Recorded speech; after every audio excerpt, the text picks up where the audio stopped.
मेरा नाम गीता है। बात उस समय की है जब मेरी उम्र 30 साल हो चुकी थी।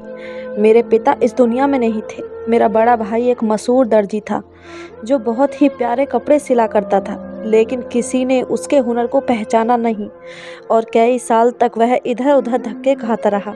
फिर न जाने उसने क्या चक्कर चलाया कि पूरे मोहल्ले का सबसे मशहूर दर्जी बन गया। उसके नाम से एक ऐसी बात मशहूर हो गई जिस पर यकीन करना भी कोई आसान काम नहीं था। मेरा भाई शुरू से ही बहनों जैसा भाई था। बहनों जैसे भाई से मेरा मतलब ये है कि वह हमारे साथ साथ खेल कूद कर पला बड़ा और हम उसे हमसे ज़्यादा पता होता था कि किस कलर के सूट के साथ इस कलर का दुपट्टा चलेगा। शायद ये उसका काम था। इस वजह से इसलिए हमारा भाई हमारे साथ बैठकर बातें कर लेता। बस यूँ समझें, उसको औरतों की बातों का बहुत ज़्यादा पता था और वो किसी भी औरत का दिल अपनी बातों से जीत सकता था।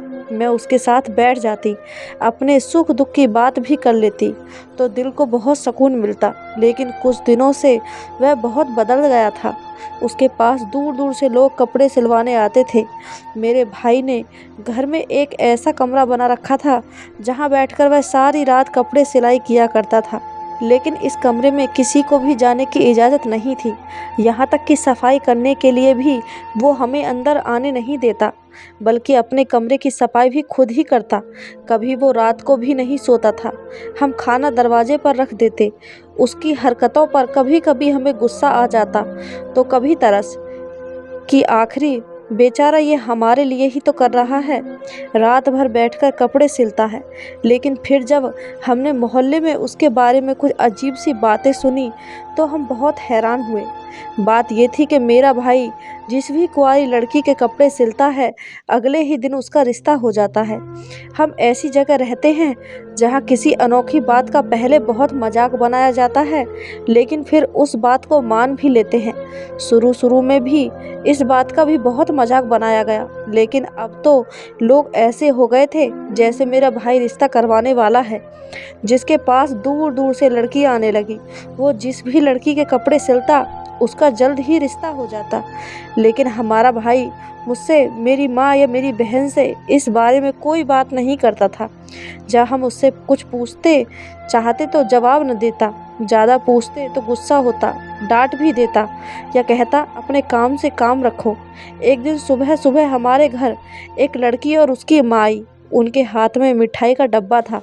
वह कुछ फल भी लाई थी। कहने लगी, आपके बेटे ने तो कमाल कर दिया। मेरी बेटी की उम्र 28 साल हो गई थी, कोई रिश्ता नहीं आता था, लेकिन जैसे ही आपके बेटे से 2-4 कपड़े सिलवाए उसकी शादी हो गई और हम आपको मिठाई देने आए हैं। मैंने मिठाई का डब्बा लिया और साइड हो गई। चलो इसी बहाने मिठाई तो मिली। लेकिन मेरी माँ तो परेशान हो गई थी, क्योंकि आए दिन ये लोग घर पर आते, कोई बधाई देने तो कोई उसके बारे में पूछने। मेरी माँ को यकीन था कि मेरा भाई कोई गलत काम कर रहा था, लेकिन इस काम में गलत काम की क्या गुंजाइश थी। वह तो सिर्फ कपड़े सिलता है, लेकिन कपड़े सीने से किसी की शादी कैसे हो सकती है, ये बात मेरी समझ से बाहर थी। हम तो भाई से कुछ भी पूछते तो जवाब न देता। लेकिन मेरे दिमाग में एक प्लान आ गया। मैंने अपनी दोस्त से कहा कि वो मेरे भाई से कपड़े सिलवाए। वो आई।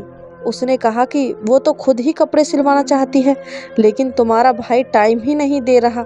मैंने उससे कहा कि मैं उसकी थोड़ी सी सिफारिश लगा दूंगी, लेकिन उसे मुझे सब बताना होगा कि मेरे भाई ने उसे क्या बात की और मेरे भाई के दोस्त का रिश्ता कैसे हुआ, क्योंकि मेरी दोस्त भी मेरी उम्र की थी, उसकी शादी अभी तक नहीं हुई थी।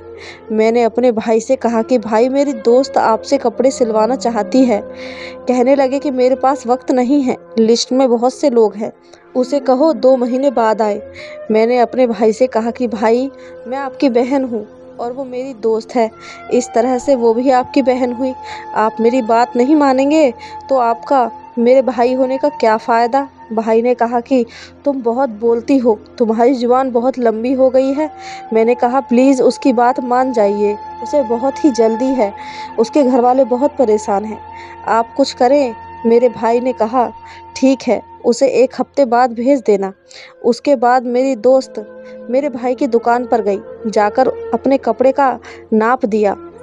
नाप के कपड़े सही नहीं लेकर गई थी, एक चीज़ भूल गई थी, इसलिए उसका एक और चक्कर लग गया और उसने कहा कि मेरे कपड़ों पर खुला कूलर और लेस लगानी है। उसका एक और चक्कर लगा, फिर पूछने के लिए गई कि कपड़े सिले हैं या नहीं। आखिर में 2 दिन बाद मेरे भाई ने उसे कपड़े वापस कर दिए। भाई ने उसके अपनी दुकान पर 5 चक्कर लगवा दिए।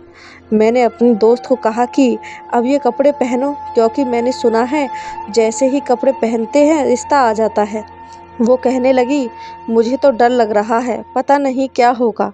मैंने कहा, इसमें डरने की क्या बात है, मुझे लगता है ये सब कुछ झूठ है, लोगों को पैसे देकर ये बात फैलाई है, ऐसा भी भला हो सकता है। मेरी दोस्त ने कहा, मैं मंगलवार वाले दिन कपड़े पहनूंगी। उसने मंगलवार वाले दिन वह कपड़े पहने और पूरा दिन गुजर गया। शाम को उसकी कॉल आई। उसने जो मुझे बताया, मेरे पैरों तले से ज़मीन निकल गई। उसने कहा कि मेरे लिए बहुत ही अच्छा रिश्ता आया है। मेरे घर वालों को भी रिश्ता पसंद आ गया और मुझे भी लड़का देखने में बिल्कुल हीरो जैसा लगता है। यार, तुम्हारा भाई तो जादूगर है, कमाल हो गया। आज ही मैंने ये सूट पहना और आज ही मेरा रिश्ता आ गया। वो तो एक ही सांस में बोलती चली जा रही थी। मुझे कुछ समझ नहीं आ रहा था कि कैसे हो सकता है। मैंने ये बात अपनी मम्मी को बताई। मेरी माँ तो सर पकड़कर बैठ गई। उनको तो यकीन था कि मेरा भाई जादू कर रहा है। वह तो अपनी ही फिक्र में लग गई।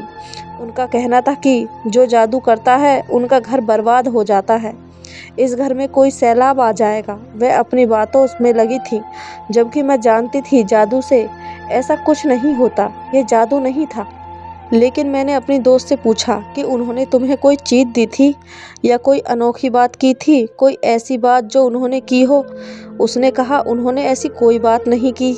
वे तो वही बातें कर रहे थे जो सभी दर्जी करते हैं कि आपको सूट के साथ क्या चाहिए, इस तरह की बातें। अगर ऐसा था तो फिर मेरा भाई मेरे कपड़े क्यों नहीं सिलता।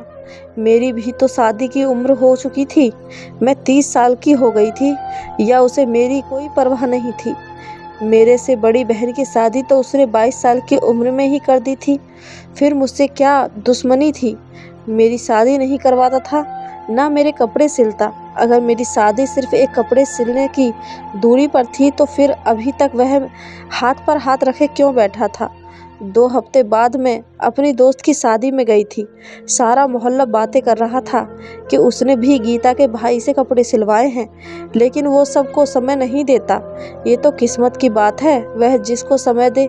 बाकी सब मेरे पीछे थे कि तुम अपने भाई से बात करो। उनको क्या जवाब देती कि मेरा भाई मुझे खुद टाइम नहीं देता, तुम लोगों को क्या टाइम देगा। मैं गुस्से में भरी पड़ी थी। मैंने यही बात सबको कह दी। वो हैरान रह गई।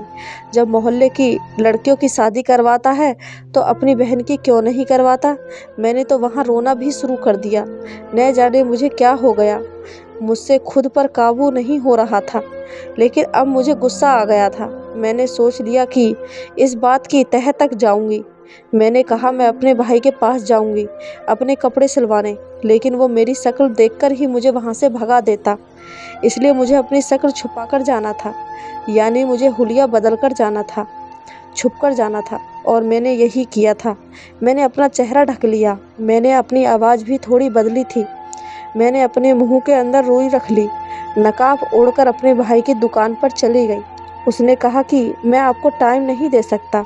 मैंने मिन्नतें करनी शुरू कर दी कि मैं बड़ी परेशान हूँ, मेरी उम्र निकलती जा रही है, प्लीज़ मेरी शादी करवा दो।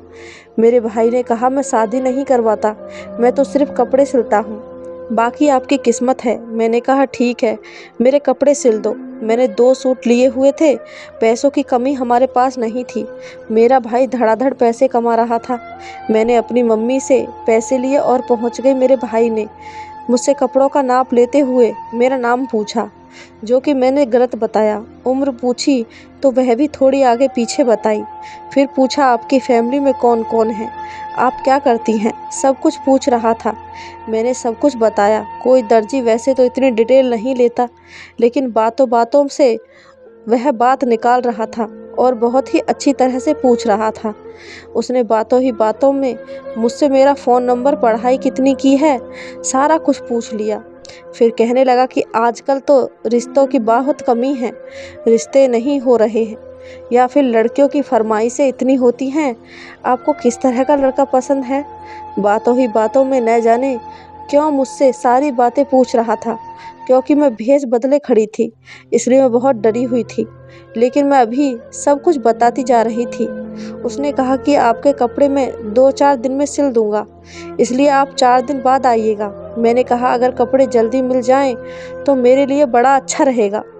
उसने कहा बीच में एक चक्कर लगा देना। अगले चक्कर में भी उसने मुझसे ऐसी ही बातें की। 4 दिन बाद उसने मुझे कपड़े वापस करने का दिन बताया। इस बीच मैंने ये सोचा कि इस कमरे में आखिर क्या करता है। मैंने किसी तरह उस कमरे की खिड़की को अंदर से खोल दिया और फिर जब भाई कमरे को लॉक लगाकर अपनी दुकान पर गया तो मैं खिड़की खोलकर कमरे में दाखिल हो गई। मैं हैरान थी क्योंकि इस कमरे में ऐसी कोई अनोखी चीज़ नहीं थी जिससे मैं कुछ अंदाज़ा लगा सकती। वहाँ 2 मशीनें पड़ी थी, एक पर्दा लगा था, एक मशीन रेशमी कपड़ों के लिए और एक सूती कपड़ों के लिए थी।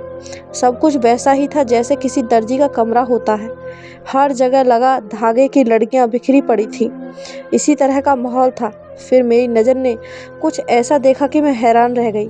कुछ बड़े बड़े रजिस्टर हैं। मैं रजिस्टर की तरफ बढ़ी तो मैंने देखा वो काफ़ी बड़े थे, लेकिन इतना भी क्या हिसाब किताब था कि इतने बड़े बड़े रजिस्टर मेरे भाई के ने रखे हुए थे और वो बहुत पुराने भी लग रहे थे। लेकिन उससे पहले कि मैं उनको खोलती मुझे कुछ हलचल की आवाज़ आई। मैं डर के मारे खिड़की से ही भाग गई। दिल तो पूरी तरह बैठ गया था, मगर मेरे भाई ने मुझे देखा नहीं था, बल्कि मेरा भाई कमरे में कोई चीज़ भूल गया था। उसे लेने के लिए वह कमरे में वापस आया था। मैंने सोच लिया था कि दोबारा ऐसी हरकत नहीं करूँगी, क्योंकि अगर उसे पता चल गया तो मेरी तो जान निकाल देगा। पहले ही मैं उसे धोखा दे रही थी और दूसरा नहीं दे सकती। पता चला तो न जाने क्या करेगा। माँ मेरी बहुत मासूम थी, वह तो किसी बात को समझती ही नहीं थी। मुझे यही सब कुछ पता लगाना था। मुझे उस दिन का इंतज़ार था जब मेरे कपड़े सिलाई होकर मुझे वापस मिल जाएं और मैं कपड़े पहन लूँ। मैंने इस बारे में किसी को कुछ नहीं बताया था, यहाँ तक कि मैं अपनी दोस्त को भी नहीं। वैसे भी वह शादी करके अपने ससुराल में व्यस्त हो गई थी। मैं जब कपड़े लेने के लिए गई तो मेरे भाई ने फिर से मेरा नाम पूछा। कहीं इसको मुझ पर शक तो नहीं हो गया। मैंने डरते डरते अपना नाम बताया। उसने कहा जी आपके कपड़े सिल गए हैं। फिर मैंने वो कपड़े लिए और वहाँ से ऐसे भागी जैसे पीछे मुड़कर देखूंगी ही नहीं। मैंने कपड़े देखे तो बहुत अच्छे थे। मैंने सोचा मैं कपड़े पहन लूँगी। मुझे जल्दी तो बहुत थी, लेकिन फिर मैंने भी मंगलवार के दिन को ही सही समझा। वैसे मंगलवार का दिन तो 2 दिन बाद था।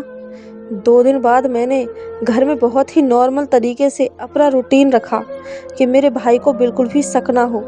वैसे भी वह कपड़े पहनकर मैं अपने भाई के सामने तो नहीं आ सकती थी। मंगलवार वाले दिन मैंने वह कपड़े पहन लिए। सुबह से शाम हो गई थी, कुछ भी ना हुआ। हमारे घर कोई भी ना आया। मैंने सोचा मेरी दोस्त ने भी रात में खबर दी थी, शायद कोई आता ही होगा। मैंने माँ से कहा कि घर को साफ रखने में मेरी मदद करे। जाने क्यों मुझे इस बात का यकीन सा हो रहा था। सब कुछ तैयार हो चुका है, लेकिन पूरा दिन गुजर गया था। हमारे घर कोई भी ना आया था। अगले दिन मुझे मेरी एक दोस्त की कॉल आई। उसने कहा कल हमारे घर कई लोग आए थे, बड़े अजीब से लोग थे। कह रहे थे प्रीति नाम की लड़की से मिलना है, अपने बेटे का रिश्ता लेकर आए हैं। हमारे बेटे की उम्र 32 साल है, उसकी अभी तक शादी नहीं हुई है। लड़का भी उनके साथ था जो दिखने में काफ़ी अच्छा लग रहा था। हमें नहीं पता हमारे घर में न तो कोई प्रीति नाम की लड़की रहती है और न ही हमने उन लोगों को बुलाया था, लेकिन उनका कहना था कि हमें यहाँ पर आने को कहा गया है। वो तो जिद पकड़कर बैठ गए, बस आप अपनी प्रीति को बुला दें, हमें लड़की देखनी है। लेकिन मैं उनको क्या बताती। माँ ने उनको समझा बुझाकर वापस भेज दिया। लगता है आपको कोई गलती हुई है। यह बात मेरे कानों तक पहुँचने की देर थी, कदमों तले से ज़मीन निकल गई। क्योंकि जब मुझे भाई ने कहा था कि आपको अपने घर का पता भी लिखवाना है, तो मैं तो अपने घर का पता नहीं लिख सकती थी। इसलिए मैंने फिर मेरी एक दोस्त के घर का पता लिख दिया। मैं उसको गलत नहीं बता सकती थी और ना ही गलत पता लिख सकती थी। मैंने अपना नाम भी प्रीति बताया था। इसका मतलब ये सब कुछ सच था, क्योंकि जो पता मैंने अपने भाई को बताया था उस पर और उस नाम की लड़की के लिए वाकई रिश्ता आया था। मैं अपने घर का पता तो नहीं दे सकती थी। इसी परेशानी में इधर उधर मंडरा रही थी और अपनी माँ को ये सब बताने की कोशिश कर रही थी कि तभी अचानक मेरे भाई ने मुझे देख लिया और मैं भूल गई थी कि इस वक्त मैं उनके सिले हुए कपड़ों में खड़ी हूँ। उसने मुझे कहा कि झूठी लड़की भेष बदल कर आई थी मेरी दुकान पर, मेरी जासूसी करना चाह रही थी, मुझसे झूठ बोला। माँ, तुम्हारी बेटी कितनी ड्रामेबाज है। मेरे भाई ने मुझे डांटना शुरू कर दिया। मैंने भी सर झुका लिया। मैं तो उसका राज बताने वाली थी, लेकिन उसने तो मेरा ही राज खोल दिया। मेरी माँ ने कहा, तुम्हारा भाई भी धोखेबाज और तुम भी धोखेबाज। पता नहीं मेरी औलाद को हो क्या गया है। तुम्हारे पिता तो ऐसे बिल्कुल भी नहीं थे और मैं भी ऐसी नहीं थी।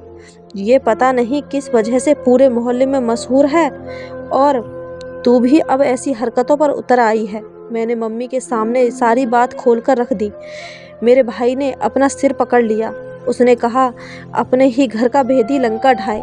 मैं तुम्हें सब कुछ बताता हूँ ताकि तुम मेरा पीछा छोड़ दो, नहीं तो तुम मेरा बना बनाया काम खराब कर दोगी। तुमने अपनी दोस्त को भी मेरे पास इसी मकसद के लिए भेजा था, फिर खुद भी इसी मकसद के लिए आई।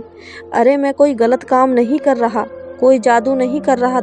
मैं बहुत अच्छा दर्जी था, मेरे हाथों में बड़ा हुनर था, लेकिन तुम जानती हो लोग कद्र नहीं करते थे।